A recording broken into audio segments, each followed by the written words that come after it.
Mga kapatid, isa pang kahinaan ng maraming simbahan sa Pilipinas ay ang sobrang pag-iingat kapag ang dapat batikusin ay mga nasa kapangyarihan. Minsan, hindi dahil takot, kundi dahil ayaw makasagasa, lalo na kung may magandang relasyon sa politiko. Pero ang problema, kapag mas mahalaga ang good relationship kaysa sa katotohanan, nawawala ang prophetic voice ng simbahan.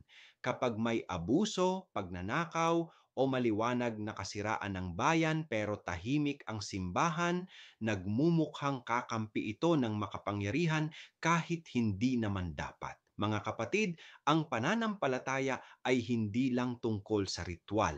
Ito ay paninindigan. At kung may kailangang sabihin, dapat sabihin, kahit hindi komportable ang mga nasa trono.